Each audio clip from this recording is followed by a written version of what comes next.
আগামী ২৪ ঘন্টার মধ্যে বঙ্গোপসাগরে ঘূর্ণিঝড়ের সৃষ্টি হবে, যা মন্থা নামে পরিচিতি পাবে। ভারতের আবহাওয়া বিভাগ রোববার তাদের সর্বশেষ আপডেটে এমন তথ্য জানিয়েছে। বর্তমানে এটি গভীর নিম্নচাপ হিসেবে বঙ্গোপসাগরে অবস্থান করছে। ২৪ ঘন্টার মধ্যে ঘূর্ণিঝড়ে পরিণত হওয়ার পর ২৮ অক্টোবর এটি প্রবল ঘূর্ণিঝড়ে রূপ নেবে বলে জানিয়েছে আবহাওয়া সংস্থা।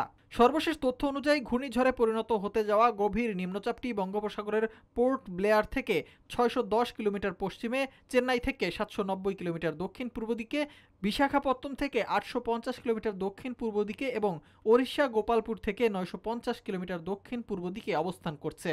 বাংলাদেশের দক্ষিণ পূর্ব বঙ্গোপসাগর ও তৎসংলগ্ন এলাকায় অবস্থানরত নিম্নচাপটি আরও ঘনীভূত হয়ে গভীর নিম্নচাপে পরিণত হয়েছে। এটি আরও পশ্চিম উত্তর দিকে অগ্রসর ও ঘনীভূত হয়ে ঘূর্ণিঝড়ে পরিণত হওয়ার আভাস দিয়েছে বাংলাদেশের আবহাওয়া দফতর।